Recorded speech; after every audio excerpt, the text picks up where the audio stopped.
Hey guys, what's going on? It's Robbie here from Hell Here Studios, and today I'm going to teach you guys how to put track stacks within track stacks in Logic Pro. What? Yeah. So this is something that not a lot of people know about. I've been told countless times over and over that I'm crazy, it's not possible. And on a technical level, you're right. There is no clear-cut way in Logic to do this. However, I have found a loophole of how to do this. I've exposed a glitch. Hopefully the developers at Logic don't watch this YouTube video, or if they do, they'll make this a lot easier and implement that in a future update. But in the meantime, I'm going to show you guys how to do this. So just to get right into things, let's talk about what the different types of track stacks are. So in order to create a track stack, you're going to want to select two or more tracks. In this case, I've got two APA loops that I found. Actually, let's give it a quick listen before we get going. All right, so nothing crazy, obviously. So these two tracks, I've got a little beat and I guess a pad that are kind of working together here. I wanted to create something different enough so we can kind of see the method to my madness. So what you're gonna want to do is select both of these tracks, or as many as you want to create and put into your track stack. And then what you're going to do is hit Command-Shift-D. Now, this is basically these are the two different types of track stacks you can create. One is a folder stack and one is a summing stack. Now, the difference is that a folder stack, basically you can only control the volume. It acts as a VCA fader. And now a summing stack, on the other hand, not only acts like a folder stack, but in addition, you can add plugins to it. So let's look at both really quick. So let's create a folder stack. This is what it looks like. As you can see, you can kind of open and close it, and it'll help organize your session. So a folder stack's great if you just want to control the volume. So let's kind of test that out here.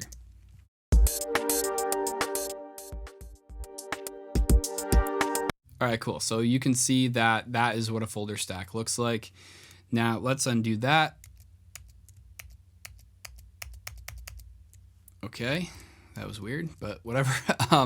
Now let's see what a basically a summing stack looks like. So again, Command-Shift-D, and this time we're going to click on summing stack. Cool. So as you can see, this essentially creates a bus, right? It'll take the next available bus chronologically in your DAW. Because this is a blank session, bus 1 was obviously the first one. But that's arbitrary. You can always change that.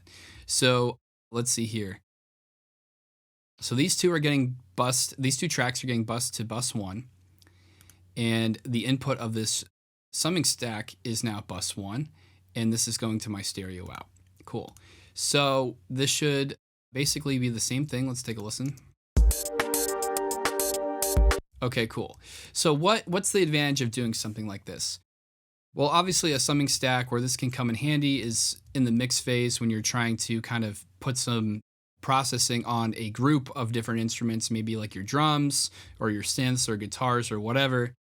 That's where, summing stacks can come in really handy. So instead of putting, say, an EQ, a low pass EQ on both of these guys right here, I can just put one master EQ low pass. Let's do that really quick right here. Let's do something kind of extreme, but you can still hear it. Let's do like 710, that should be good.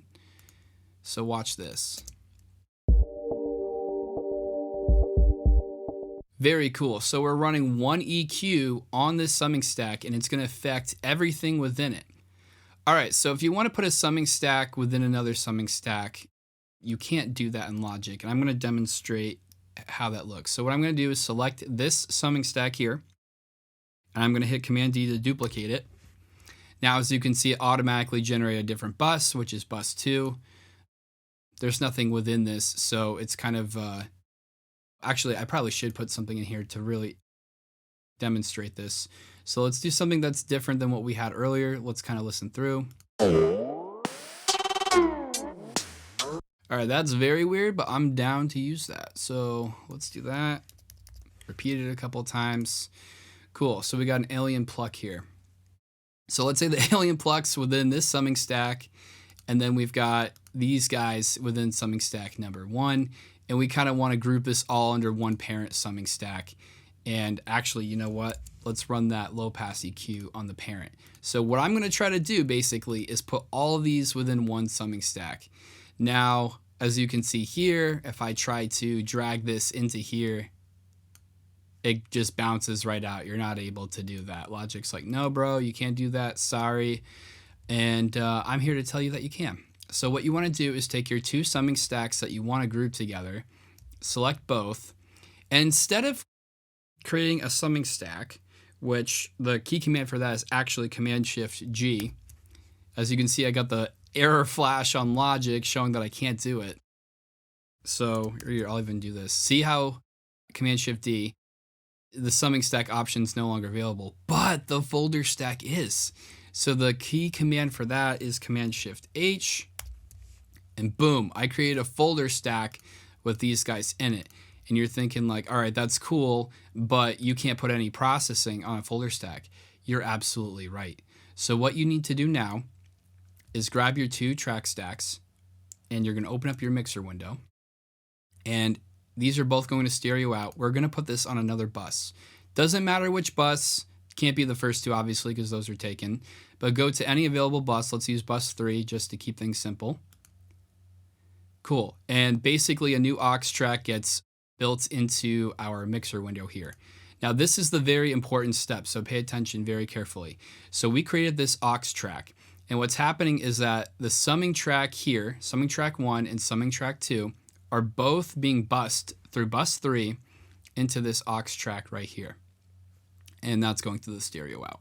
So what you want to do is right click or control click right here above on this aux 3 channel strip here. And we're going to create track. And what this is going to do is it's going to put an aux track within the window here. And now look at this. A track stack within a track stack. And look, I can drag this and drop it in right here. Isn't that insane, guys? Like, that's crazy, right? So if you have, like, let's say a bunch of different vocal summing stacks and you wanted to have a master vocal, vocal all bus or something like that, or maybe you got your rhythm guitars here, your lead guitars here, and put this under one giant master guitar bus. Like, this is so cool, guys. And you can keep opening them up like so, and watch this. So everything should be normal.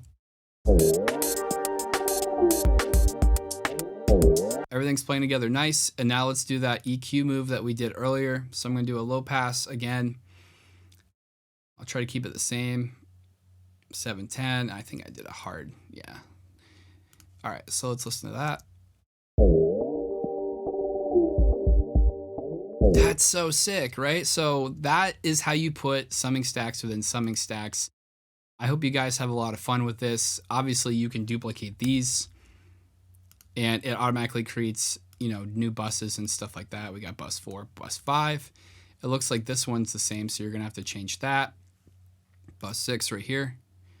Cool. So, yeah, that's how you create track stacks within track stacks, guys. And hopefully you guys got some value out of this video, so have fun with that.